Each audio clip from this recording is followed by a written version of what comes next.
Hi friends, நீங்கள் நிறைய யோசிப்பீங்களா? நான் நிறைய யோசிப்பேன்.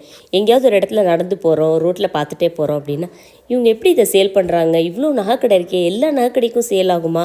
இல்லை எவ்வளோ ட்ரெஸ்ஸு கடை இருக்கே, எல்லாருக்குமா சேல் ஆகும்? அப்படின்னு நிறைய யோசிச்சுட்டே இருப்பேன். ஸோ பிஸ்னஸ் பண்ணணுன்ற எண்ணம் எனக்குள்ளே இருக்குது அப்படிங்கிறதே நான் கொஞ்சம் ரொம்ப நாளைக்கு அப்புறம் தான் கண்டுபிடிச்சேன். சின்ன வயசில் எனக்கு தெரியாமல் போயிடுச்சு. அப்படி என்னோடய விஷ்லிஸ்ட்டில் நிறைய விஷயங்கள் இருக்குது. இதெல்லாம் செய்யணும், இதெல்லாம் செஞ்சு முடிக்கணும்னு. சில விஷயங்கள் செய்ய முடியும், சில விஷயங்கள் செய்ய முடியாதுன்னு எனக்கே தெரியும். அப்படி நான் செய்யணும்னு நினச்சி ரொம்ப நாள் தள்ளி போட்டது தான் இந்த சோப்பு, ஷாம்பு. இந்த ஐவினிக்கு நான் ஒரு 3 வருஷத்துக்கு முன்னாடியே ஸ்டார்ட் பண்ணியிருக்கணும். ஹேர் ஆயில் லான்ச் பண்ணும்போதே இந்த ஷாம்புவையும் சேர்த்து லான்ச் பண்ணியிருந்துருக்கலாம். ஆனால் எனக்கு ஒரு யோசனை, ஹேர் ஆயில் நம்ம பண்ணுறோம், அது எப்படி ரீச் ஆகும்? ஷாம்பு வேறு பண்ணிட்டா யாரும் வாங்கலைன்னா என்ன பண்ணுறது அப்படின்னு யோசிச்சுட்டே இருப்பேன். சரி, இன்னும் கொஞ்சம் நம்ம கிளியர் ஆனதுக்கப்புறம் ஸ்டார்ட் பண்ணலாம் அப்படின்னு நினச்சிட்டே இருந்தேன். ஆனால் நிஜமாவே அப்புறம் அப்படிங்கிற ஒரு விஷயமே இல்லை அப்படிங்கிறது இப்போ தான் எனக்கு தெரிஞ்சிருக்கு.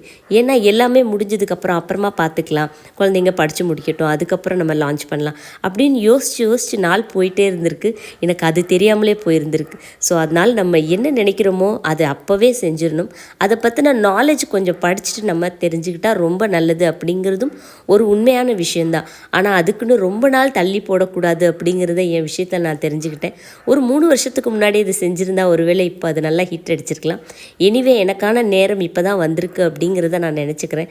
ஸோ ஃப்ரெண்ட்ஸ், நீங்கள் ஏதாவது ஒரு விஷயம் செய்யணும் அப்படின்னு நினச்சிங்க அப்படின்னா, அப்புறம் செஞ்சுக்கலாம், ஃப்யூச்சரில் பார்த்துக்கலாம் அப்படின்னா அந்த நாளே வரவே வராது. ஸோ அதை இப்போவே ஸ்டார்ட் பண்ணுங்கள், இனிஷியேட் பண்ணுங்கள். அட்லீஸ்ட் அதை பற்றின நாலேஜாவது படிக்க ஆரம்பிங்க. அப்போ தான் அதை செய்யணுன்ற எண்ணம் கண்டினியூஸாக நமக்கு இருந்துக்கிட்டே இருக்கும்.